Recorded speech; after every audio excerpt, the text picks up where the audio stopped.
Hello everyone, welcome to Go Legal. हमने 23 तक sections कर लिए थे लास्ट वीडियो में, तो हम यहाँ से कंटिन्यू करेंगे चैप्टर 6 से। तो चैप्टर 6 जो है वो बात करता है procedure for recording the statement of child. अब चाइल्ड की जो स्टेटमेंट है वो रिकॉर्ड करनी है हमें, ठीक है। उसके लिए क्या क्या प्रोसीजर जो है वो हमें फॉलो करने पड़ेंगे। नंबर 1, जो चाइल्ड की स्टेटमेंट है वो कहाँ पे होगी, या तो उसके रेजिडेंस पे होगी ऑफ कोर्स, या उसके चॉइस के प्लेस पे जहाँ बच्चे को लगेगा कंफर्टेबल है वहाँ होगी। नंबर 1। सेकंड थिंग क्या है कि पुलिस ऑफिसर जो होगी वो विमेन होगी, ठीक है, और उसकी जो रैंक होगी वो सब इंस्पेक्टर की होगी। तो ये जो है आपके प्री के क्वेश्चंस बनते हैं, विमेन और ये सब इंस्पेक्टर और प्लेस ऑफ रेजिडेंस। उसके अलावा जो पुलिस ऑफिसर है वो यूनिफॉर्म में नहीं होनी चाहिए, ठीक है। थर्ड ये है कि जो चाइल्ड है, जो विक्टिम चाइल्ड है, वो एक्यूज्ड के कांटेक्ट में नहीं आना चाहिए, राइट। उसके अलावा बच्चे को डिटेन नहीं किया जाएगा पुलिस स्टेशन में रात के टाइम पे, राइट। नेक्स्ट है हमारा जो बच्चे की आइडेंटिटी है, हमने पहले भी बात करी थी कि बच्चे की जो आइडेंटिटी है वो डिस्क्लोज नहीं की जाएगी। It shall be protected from the public media. और एक्सेप्शन इसका एक ही है, विच इज़ स्पेशल कोर्ट अगर अलाउ कर दे तो, ठीक है। जो पॉइंटर्स है बस वो पढ़ने हैं आपको, ज़्यादा डीप में नहीं जाना अभी प्री के पर्सपेक्टिव में। Recording of statement of a child by the magistrate, तो हम 164 की स्टेटमेंट करते थे। तो जो मजिस्ट्रेट है हमारे, सही है, वो स्टेटमेंट रिकॉर्ड करेंगे चाइल्ड की। वहाँ पे हम क्या पढ़ते थे कि एडवोकेट का प्रेजेंट होना ज़रूरी है वहाँ पे, मतलब एडवोकेट प्रेजेंट होगा। पर यहाँ पे ये कंडीशन फॉलो नहीं होगी क्योंकि बच्चे का केस है, तो यहाँ पे वो कंडीशन नहीं होगी अप्लाई। उसके अलावा जो मजिस्ट्रेट है shall provide to child and his parent और his representative a copy of document specified under 207 में है ना, डॉक्यूमेंट्स दिए जाएंगे, एफआईआर की कॉपी और ये सब सारी चीज़ें, तो वो डॉक्यूमेंट जो है वो दिए जाएंगे upon the final report being held. और 173 की जो फाइनल रिपोर्ट होती थी वो। अब कुछ एडिशनल चीज़ें हैं जो हमें देखनी होगी, वो क्या क्या है। फर्स्ट है in the presence of parents of child, मतलब जो रिकॉर्ड होगा मजिस्ट्रेट या पुलिस ऑफिसर कोई भी अगर बच्चे के स्टेटमेंट रिकॉर्ड करते हैं तो वो पेरेंट्स या गार्जियन की प्रेजेंस में करेंगे, या कोई भी ऐसा person who the child trust और हैव कॉन्फिडेंस इन। सेकंड ये है कि जहाँ ज़रूरत लग रही है, बोल रहे हैं ना वेयर एवर नेसेसरी, तो वहाँ पर ट्रांसलेटर की या इंटरप्रेटर की हम हेल्प ले सकते हैं। उसके अलावा उन्हें पेमेंट की जाएगी जितना भी बनेगा वो सारा। नेक्स्ट है जो मजिस्ट्रेट है या पुलिस ऑफिसर है, इन the case of the child having the mental और फिजिकल डिसेबिलिटी, वहाँ पे भी एक स्पेशल एजुकेटर की ज़रूरत होगी जो फेमिलियर होगा बच्चे की कंडीशन से। नेक्स्ट है जहाँ पे पॉसिबल होगा मजिस्ट्रेट और police officer shall ensure that the statement of child is also recorded by audio visual electronic, audio video electronic means. तो हमने क्या क्या देखा। फर्स्ट है प्रेजेंस ऑफ पेरेंट्स या कोई भी पर्सन जिस पे वो ट्रस्ट करे या कॉन्फिडेंस करे। इंटरप्रेटर की ज़रूरत होती है, अगर फिजिकली या मेंटली डिसेबल है तो स्पेशल एजुकेटर की ज़रूरत होती है। और जो स्टेटमेंट है वो ऑडियो वीडियो फॉर्म में रिकॉर्ड होनी चाहिए। नेक्स्ट है हमारा medical examination of the child. Of course बच्चे का जो मेडिकल एग्जामिनेशन वो होगा 164A के अकॉर्डिंग। बट यहाँ पे एक चीज़ ध्यान रखनी है, ये note notwithstanding that first information report यानी कि एफआईआर या complaint has not been registered under the act. ऐसा ज़रूरी नहीं है कि जब तक एफआईआर होगी तभी उसके बाद ही एग्जामिनेशन होगा, ऐसा कोई इंपॉर्टेंट रूल नहीं है यहाँ पे। सेकंड कह रहा है कि अगर गर्ल चाइल्ड है, ठीक है, तो मेडिकल एग्जामिनेशन जो है वो विमेन डॉक्टर ही करेंगी। नेक्स्ट है किसके प्रेजेंस में होगा, पेरेंट्स की प्रेजेंस में होगा या कोई भी पर्सन जिस पे वो ट्रस्ट करता है उसकी प्रेजेंस में। नेक्स्ट है अगर ना पेरेंट्स है ना कोई भी पर्सन इंटरेस्ट है, कोई भी नहीं है, तो उस केस में क्या होगा, एक पर्सन जो है विमेन बेसिकली उसे नॉमिनेट किया जाएगा by the head of medical institution. ये प्री का क्वेश्चन बन सकता है आपका कि जो विमेन है उसे कौन अपॉइंट करेगा। कन्फ्यूजन होगी, क्या स्पेशल कोर्ट करेगा या चाइल्ड वेलफेयर एजेंसी करेंगी या फिर मेडिकल इंस्टीट्यूशन के हेड नॉमिनेट करेंगे या एनी ऑफ अबव या ऑल ऑफ अबव, कुछ भी क्वेश्चन आपको दिया जा सकता है। नेक्स्ट है हमारा चैप्टर 7 जो हमारा बात करता है स्पेशल कोर्ट्स के बारे में। स्पेशल कोर्ट्स को हमने देख ही लिया था कि इसके इक्विवेलेंट होगा जो सेशन कोर्ट के इक्विवेलेंट होगा। पहली बात तो क्या है, स्पीडी ट्रायल के लिए कौन जो है स्पेशल कोर्ट बनाएगी, स्टेट गवर्नमेंट बनाएगी। क्वेश्चन पूछा जा सकता है स्टेट या सेंट्रल गवर्नमेंट, ठीक है, in consultation with the chief justice of high court, ये इंपॉर्टेंट है, सही है। By notification the official gazette designated for each district a court of session, एक कोर्ट ऑफ सेशन जो है हमें पता ही है इस बात का, उसे स्पेशल कोर्ट बना दिया जाएगा।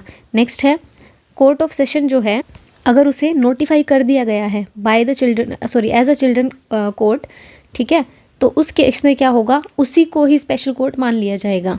नेक्स्ट है हमारा जो इम्पोर्टेंट है वो क्या है, ये कह रहे हैं कि इस एक्ट के अंदर तो चलो ठीक है, उस पर उसने ऑफेंस किया है, उस पर चार्जेस लगे हैं, वो तो वो देखेगा ही देखेगा। उसके साथ साथ अगर कोई अदर ऑफेंस भी है तो सेम ही ट्रायल में उसे कंसीडर किया जाएगा। ऐसा नहीं है कि उसके लिए अलग ट्रायल चलाई जाएगी। उसके अलावा है कि स्पेशल कोर्ट जो है उसी का जुरिस्डिक्शन होगा किस रिगार्डिंग, ये रहा, try the offences under section 67B of that act insofar as it relates to publication, transmission of sexually explicit material, ये याद रखना आपको, depicting the children in any act or conduct, manner or facilitates abuse of child online। Next है हमारा presumption क्या होगी, presumption ये होगी कि अगर किसी के अगेंस्ट कोई केस है, ठीक है, सेक्शन 3 में, 5 में, 7 में, 9 में, अब तक याद हो गया होगा आपको, that such person has committed abetted और अटेम्प्टेड, इन सिचुएशन में अगर उसने कुछ भी किया है तो यही माना जाएगा, अगर उस पर इल्ज़ाम लगा है, उस पर वो एक्यूज्ड है, तो यही माना जाएगा कि उसने ये ऑफेंस किया है। उससे मतलब प्रिजम्पशन ऑफ इनोसेंस लेते हैं, जनरल रूल क्या कहते हैं, जनरल रूल कि a person is innocent unless proven guilty, यही बोलते हैं ना हमेशा, पर यहाँ पे क्या है, उसे माना जाएगा कि उसने ऑफेंस किया है, उसे गिल्टी माना जाएगा जब तक कि अदरवाइज प्रूव ना हो जाए। सही है। उसके अलावा presumption of culpable mental state, ये याद रखना आपको, यानी कि यही माना जाएगा कि मेंसरिया थी, गिल्टी इंटेंशन थी उसकी, बस इतना याद रखें इसमें।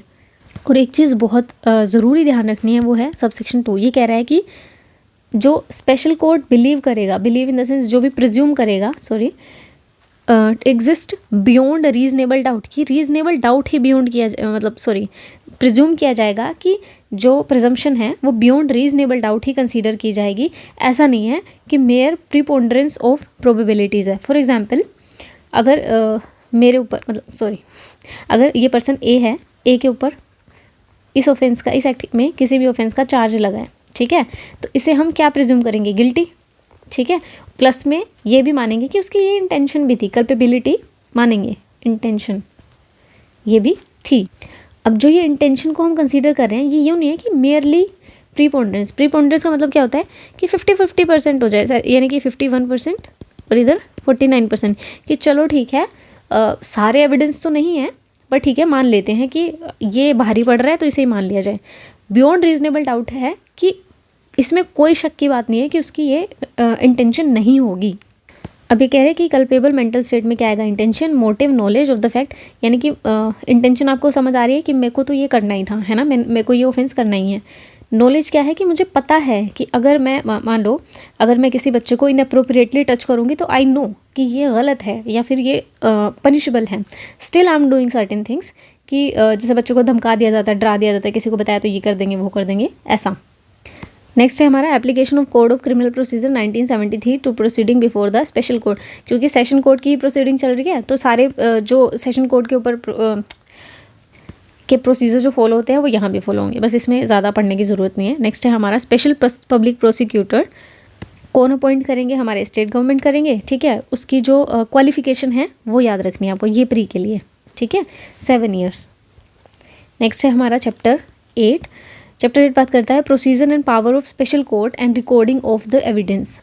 ये क्या बोल रहा है, एक स्पेशल कोर्ट जो है take cognizance of an offence without the accused being committed to it for trial, यानी कि स्पेशल कोर्ट जो है वो कॉग्निजेंस ले सकता है upon receiving the complaint of the fact, complaint मिलते ही which constitute such offence and upon the police report of such fact. जब हम कॉग्निजेंस के बारे में पढ़ते हैं तो क्या होता है, पुलिस रिपोर्ट पे कॉग्निजेंस लेना या सुओ मोटो कॉग्निजेंस लेना, तो इसमें ये स्पेशली बोल दिया गया है कि कॉग्निजेंस ले सकता है इवन कंप्लेंट रिसीव होने पे भी। अब जो सेकंड पॉइंट है ये क्या कह रहा है कि अगर कोई भी स्पेशल पब्लिक प्रोसिक्यूटर है या इस बिहाफ पे कोई भी पब्लिक प्रोसिक्यूटर पीपी को आप जो अपॉइंट किया है, अब वो एग्जामिनेशन इन चीफ करेगा, क्रॉस करेगा, री एग्जामिनेशन करेगा, ठीक है, इस टाइम पे बच्चे से तो क्वेश्चन पूछने पड़ेंगे। अब वो बच्चों से क्वेश्चन पूछेगा कौन, स्पेशल कोर्ट, ठीक है, वो स्पेशल कोर्ट को कम्युनिकेट करेंगे क्वेश्चन और स्पेशल कोर्ट जो है वो बच्चे से आगे क्वेश्चन पूछेगा। नेक्स्ट कह रहा है कि बच्चे को फ्रिक्वेंट ब्रेक दिए जाएंगे ड्यूरिंग द ट्रायल, सही है, और जो कोर्ट रूम का जो इन्वायरमेंट है वो चाइल्ड फ्रेंडली बनाया जाएगा, सही है। नेक्स्ट है child is not called repeatedly for testify in the court, बार बार बच्चे को नहीं बुलाया जाएगा। और कोई भी ऐसा अग्रेसिव क्वेश्चन है या कैरेक्टर असैसिनेशन का क्वेश्चन है, यानी कि बच्चे को जानबूझकर आप गलत क्वेश्चन पूछ रहे हो, तो वो अलाउड नहीं होगा। नेक्स्ट है, बच्चे की जो आइडेंटिटी है वो डिस्क्लोज बार बार दे रहे हैं, यानी कि बच्चे की प्रिवेसी का पूरा ध्यान रखा जा रहा है। नेक्स्ट है, अगर डिस्क्लोज करनी भी है तो स्पेशल कोर्ट की परमिशन से होगा in the interest of the child. और जब आप आइडेंटिटी की बात करें तो अगेन सेम एक्सप्लेनेशन दे रखी है कि बच्चे का फैमिली, स्कूल, रिलेटिव, नेबर, ऐसी कोई भी इंफॉर्मेशन जिससे बच्चे की आइडेंटिटी रिवोल्व हो वो नहीं करेंगे। उसके बाद ये 8 जो है ये कॉम्पनसेशन है कि बच्चे को कॉम्पनसेशन भी दिया जाएगा ताकि बच्चे को फिजिकली या जो मेंटली हैरेसमेंट हुई है या ट्रॉमा कोज हुआ है, ठीक है, उस बच्चे को रिहेबिलिटेट किया जा सके। नेक्स्ट है, स्पेशल कोर्ट जो है उसके पास सारी वो पावर्स होंगी जो कोर्ट ऑफ सेशन के पास होगी। अभी हमने पढ़ा था कि कोर्ट ऑफ सेशन वाली ही प्रोसीजर चलेगा, तो पावर भी वही होंगी।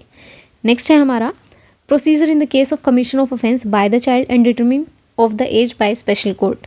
अगर ये जो ऑफेंस, यानी कि यहाँ पे बच्चा जो है वही ऑफेंस कर रहे हैं, यानी कि एक्यूज्ड भी बच्चा ही है, उस केस में कह रहे हैं where an offence under this act is committed by the child, बच्चा ही ऑफेंस कमिट कर रहा है 18 साल से कम, such child shall be dealt with under the provision of juvenile justice protection of child, इसी के अंडर आएगा। नेक्स्ट है, any question arise in any proceeding before the special court whether a person is a child और not, such question shall be determined by the special court after satisfying itself about the age of such person and shall record in writing why उसे ऐसा लगा, उसने determine कैसे किया वो।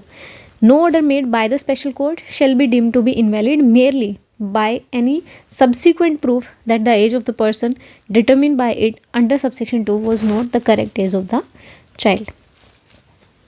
यानी कि जो स्पेशल कोर्ट का जो डिसीजन होगा वो कंक्लूसिव नेचर में होगा। नेक्स्ट है हमारा period for recording of the evidence of the child and disposal of the case. ये कह रहे हैं कि भाई जो बच्चे की एविडेंस है, ठीक है, एविडेंस ऑफ द चाइल्ड, वो record shall be recorded with in 30 days. ये आपका प्री का क्वेश्चन हो गया कि 30 दिन के अंदर अंदर जो है वो रिकॉर्ड कर लेनी चाहिए। और 1 ईयर का जो टाइम है वो किसके लिए है, कंप्लीट द ट्रायल, ठीक है। एविडेंस कंप्लीट कितने में होंगे, 1 मंथ में, और ट्रायल कंप्लीट कितने टाइम में होगी, 1 ईयर में। ये भी प्री का क्वेश्चन है। इसमें केस लो है वो मैंने लिखा है, तो let's read. Alakh Alok Srivastava versus union of India and others 2018 का केस है। इसमें सुप्रीम कोर्ट ने गाइडलाइंस दी थी स्पेशल कोर्ट के लिए while trying a case under the POCSO act so that the trial is complete within a period of 1 year, 1 साल में वो ख़त्म हो जाए। उसके लिए कुछ गाइडलाइंस है, वो देखनी है हमें। हम कुछ नहीं, 5-6 हैं गाइडलाइंस, वो हम फटाफट रीड कर लेते हैं। और please excuse my hand writing, फटाफट मैं ऐसे लिख दिया मैंने, बट मैं बोलती रहूँगी तो you can make notes of it.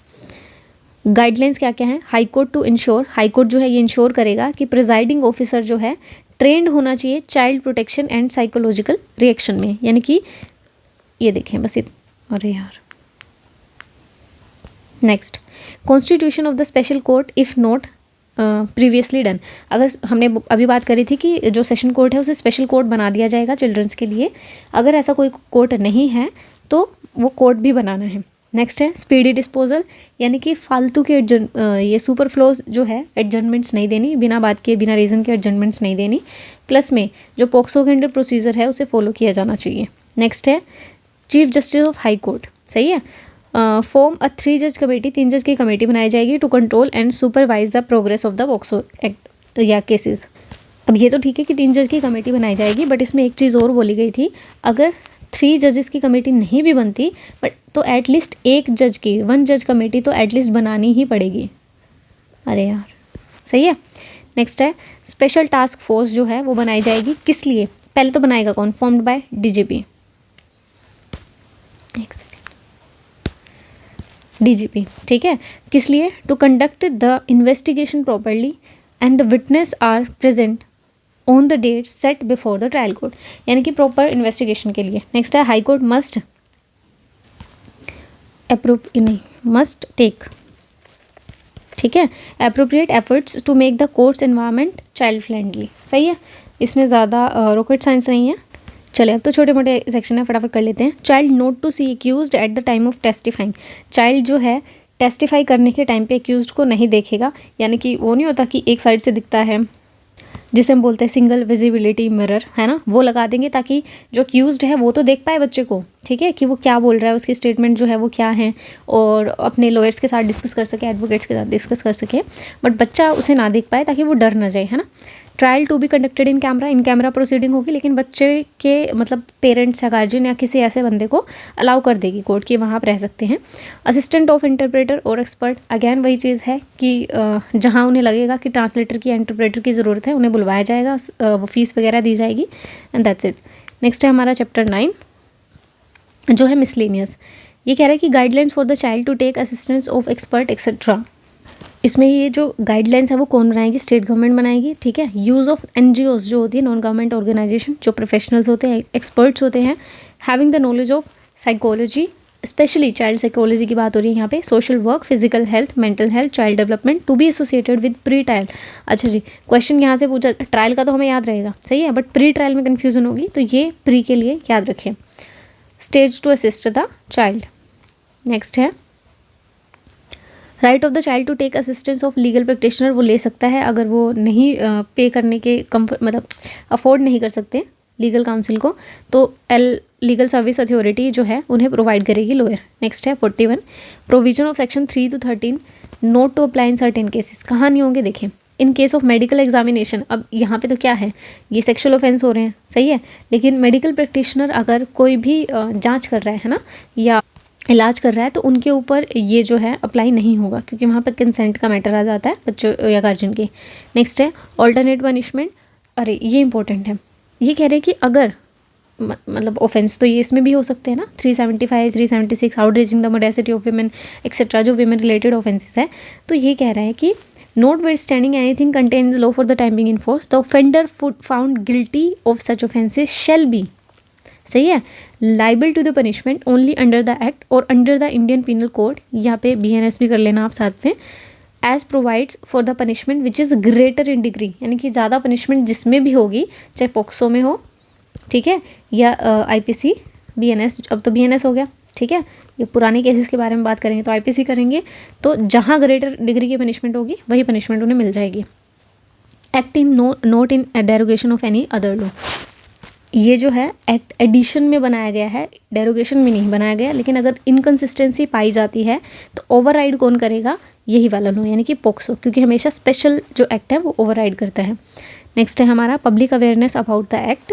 Central government की ड्यूटी है कि मतलब पूरी पब्लिसिटी कराएं, जैसे टेलीविज़न पे दे दिया है ना, या फिर अब तो सोशल मीडिया भी चल रहा है, तो जिस तरीके से अवेयरनेस फैलाई जाए वो फैलाएंगे। नेक्स्ट है हमारा monitoring of implementation of act. ये तब के हैं भाई, एक्ट बनने से 2 साल तक के अंदर अंदर का काम जो होता है वो सारा, इसे पढ़ने की ज़्यादा नीड नहीं है आपको। पावर टू मेक रूल, बस इतना कर लेना कि सेंट्रल गवर्नमेंट बनाएगी, सेंट्रल गवर्नमेंट बनाएगी, और इसमें ऐसा कुछ है नहीं।